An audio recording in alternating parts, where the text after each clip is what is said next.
All right, welcome back to Bleav in Phillies. I am James Biernot here. We're back with our Alumni Live Show. We talked to Jamie Moyer before. I'll reintroduce him, but I'm here with, once again, the lovely Mike Lieberthal, Phillies Wall of Famer, my co-host as always. And we're joined today by former Phillies veteran and now broadcaster Doug Glanville. Doug, how you doing? I'm doing great. Yeah, good to be here back in Philly. Yeah, well, we're happy to have you on the show, and I want to start off talking a little bit about Philly. So you're from Jersey originally. You attended UPenn, which I'm at Drexel right across the street. Yeah. How cool was it to be traded to Philly and get to play with the Phillies in the 97 offseason and then all the years you spent there? Well, it was amazing. I mean, I was a true blue Phillies fan growing up. I mean, I started in the mid-'70s. I have a brother who's 7+ years older, so he taught me baseball. And by the time I got into it, I was, all about the powder blue uniforms, man. That was it. So Dave Cash was an early favorite, Mike Schmidt. Yep. So I loved those players. And so the idea of getting traded, going to college, first of all, in Philly, and people thought I went to Penn, because of the Phillies. I said, well, there was a little asterisk. It was a little extra. But I loved that experience of just being in the city. I had family in North Philly.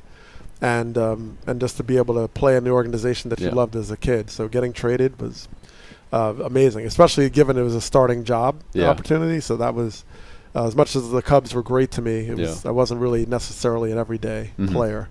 And Philly had the chance to do that. Yeah, and I mean, you're transitioning from a big energy fan base in Wrigley, obviously, to a big energy fan base at the Vet at that point. So that's really cool.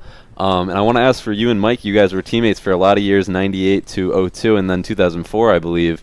It was tough out there in the Phillies for the 90s. You had a tough rivalry with the Braves. I want you guys to talk maybe some stories about playing together and also just how tough it was to play and fight with the Bravos all season long. Yeah, I felt like literally fight too. Yeah, I thought we had a great offensive team. I think we were lacking in the pitching department. We had Kurt Schilling, who was our ace, but after that it was kind of a flux of pitching coming in from year to year. But from the players that we had on the field, not only Doug. I mean, Doug had his career year, I think, in 99, hit 325. We had Scott Rowland at third base, Rico Brogna. We had really star players in the field, and it was tough because there wasn't many wild cards. I think there was one wild card that made the playoffs then. It'd be nice, the Braves won it 10 years in a row. We were kind of in that era of that pitching facing the Braves. And it was just, a tough 10 years at the Vet when knowing that it was tough to make the playoffs then.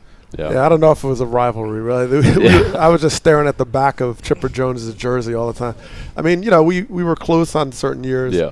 But then you look back and you say, well, okay, they had 3 Hall of Famers in their rotation. Yeah. And I'm going to still make this case that hitting at Turner Field is a nightmare. Yeah. Right? So if you ever go back to the pictures, there's no lights from not only foul pole to foul pole, past the foul pole to foul pole. Because I think it was some light pollution related. I don't want to put misinformation out there, but they have no light. So I felt like the ball wasn't backlit. It was just hard to see. Yeah. And then you have these guys that are just amazing pitchers. Yeah. So that was never fun. And it was fun to compete, but they just had the leg up because they had such a great pitching staff. Yeah. And but we had a lot of talent. And one thing we'll always remember, it wasn't a fun thing by any stretch, but 9/11, we were together in Atlanta. And, the uncertainty, the horror of that situation. But there was some aspects of that kind of brought us together because we were all trying to figure it out and where to go. And I remember they canceled that series. They canceled the Cincinnati series. And we were riding our bus to Cincinnati, stopped in Tennessee. And remember, we tried to go home, but then the driver had too many hours. Yeah. I mean, everybody had, their horror stories of that. But I think in some ways, from a teammate standpoint, we came a lot closer after that. That makes a lot of sense. Yeah, I mean, it's obviously a tragedy, but something that brought people closer together because you had to be surrounded by your loved ones, your teammates in a time like that with a lot of uncertainty. So that's interesting to hear. So obviously you had your impressive offensive numbers, your career over 270 hitter, you stole a lot of bases, but aside from those, you were also a great defender and ended your career with, I'm reading this now, 293 consecutive games without an error, which is very impressive. Was there a defender you tried to model while you were getting started in the bigs that you really liked the way he played defense and tried to model your own game after him? Oh, well, that's easy. Gary Maddox, of course, the Secretary of Defense. No question. I mean, because loving baseball early on, and playing a game like Stratomatic where you had the ratings, I had a good sense of who were the good defenders. And back then there wasn't necessarily all these national games every day, but I got to see enough of the Phillies. And when I first got my driver's license, I drove to the vet so, from New Jersey, Teaneck, North Jersey. But there's no doubt that Gary Maddox, just the way he kind of floated and glided and had really precise routes and moved people around, was just a person who didn't make a ton of mistakes. Yeah. I loved how he played center. So I not only loved, trying to emulate him as a player, but I got to, a nice relationship with him as I became a player here. And that was really cool. Obviously a legend. That's great to hear. And I'll make a little comparison. I also grew up playing Stratomatic, so I appreciate that. It's the game of the true fan, so I like that. So in 1999, both Mike and you had career years. Mike, you were an all-star Gold Glover. Doug, you had over 200 hits. You stole 34 bases, only being caught twice, which is incredibly hard to do. How did you go about kind of perfecting or mastering your timing on the base paths? Because that's something that some people struggle with, but you obviously had a lot of success with. Well, some of that was like a little good coming out of bad. I had a real nightmare manager in AAA in Iowa, and if I got caught or picked off, he literally threw me out of the stadium one time. Wow. That's how, and there's a long story behind all that, but it was not a good relationship. But I always figured, all right, well, what can I get out of this, right? So I had to be very precise on like when I stole bases. When I first got signed, I was just running. I had like over 30 bases in A-ball. I was just running. And then I realized, like, all right, I got to pick my spots better. And, after getting caught a lot more in AA, I became more precise. So I learned these tips. I, learned a rhythm to try to time it and what to look for, and then when to really run. Not just run like pad my numbers, but run because it mattered or helped the team. So, it was just that was the craft. And, I learned a lot from some really good coaches. I remember Joe Tanner. I don't know if you know Joe Tanner. So if you ever go any batting cage, you look at the tees. There's this one tee that looks like almost like an ice cream cone. It swirls around, and it's a genius because it doesn't like knock the whole tee over. You hit it, and it goes back with the tee stays. It's just the rubber part. That is Joe Tanner, who was a base running coach for the Cubs at one point. And I remember a lot of stuff that he said that stuck with me, including the sacrifice for the game.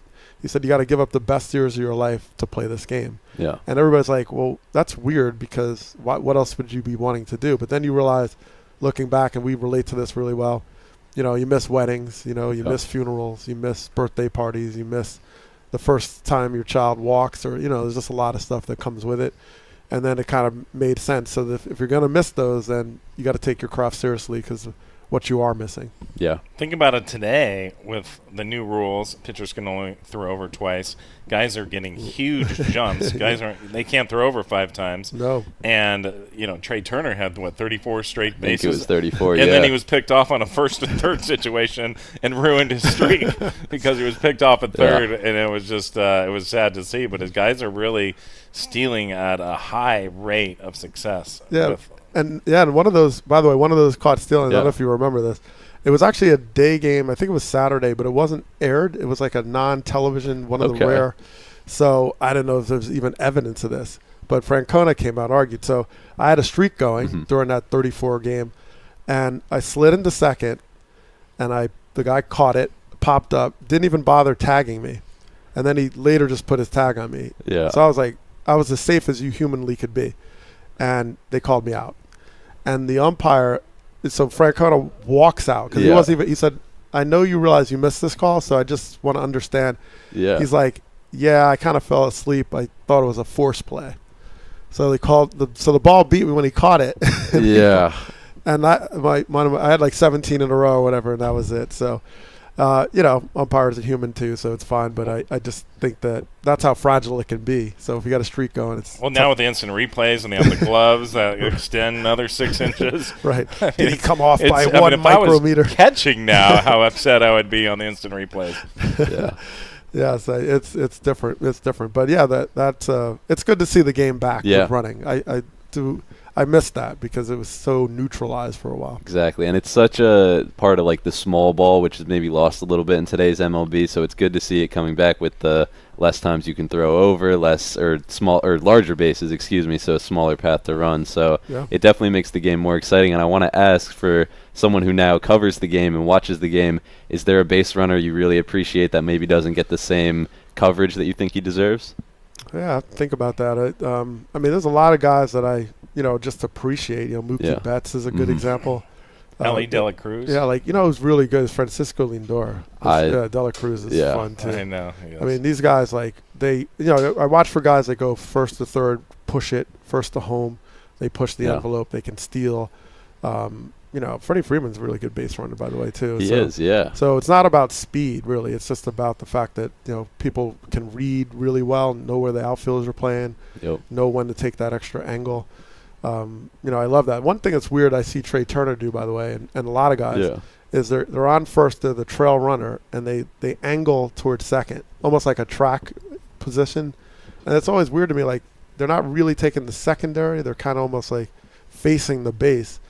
I was curious. I hadn't really asked, so maybe I'll ask somebody this weekend about, like, why that's better. I always think of backdoor. If you saw someone's back to first, you'd be like, right, exactly, throw behind them, or how do you get a secondary on that? I just find that really interesting today. Yeah, that's something. I mean, I can't tell you the answer on that. That's an interesting thing, but definitely something strange. But you mentioned some great names of base stealers, obviously, and I mentioned you now cover baseball, so you're a broadcaster and journalist.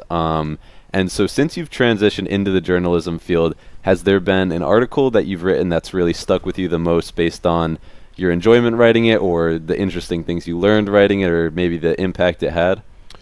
Yeah, I mean, I love writing. Well, it's interesting you mentioned that because the Kelly Writer House, which is here, Penn, I did an event with them, I think it was last year, and it was my second time. The other one was many years ago.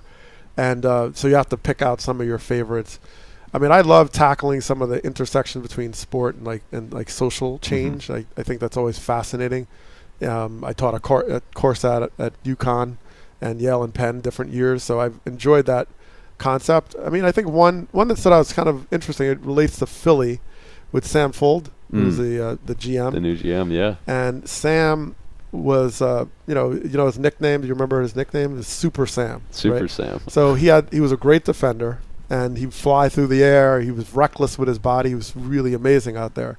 But he's a guy that typically wouldn't get the opportunity. He wasn't a big hitter, and it took a while for him to just like find his niche offensively. So I just loved his story of working his way through on the defensive and base running side, and being able to make himself kind of into this incredible player that had an impact, and be a fan favorite. So they gave away capes and things like that. But the reason I love that, it was just sort of a time where some of the stuff that happened with baseball and the home run records, all it gets lost in the shuffle of like guys like that are So I remember writing a article about Super Sam and an analogy to Superman and Lex Luthor and who gets to win in this, right? So, but yeah, I enjoy writing. I mean, I want to do more of it, so I'm kind of working on getting my Substack launched, and because every time I'm at these games on the weekend, I'm like, oh, there's these great stories, and some of the stuff we talk about as like former teammates, and you're just like, gosh, we have so much we could talk about that's just fun and interesting. So hopefully we can do more of that.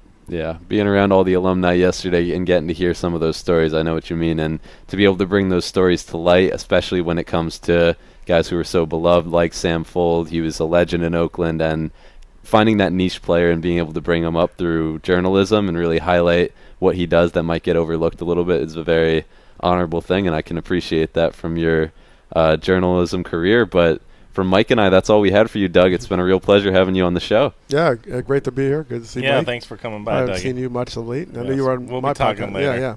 Next time we get out to Cali and stuff. Good. Well, great to be on. Good to see you guys.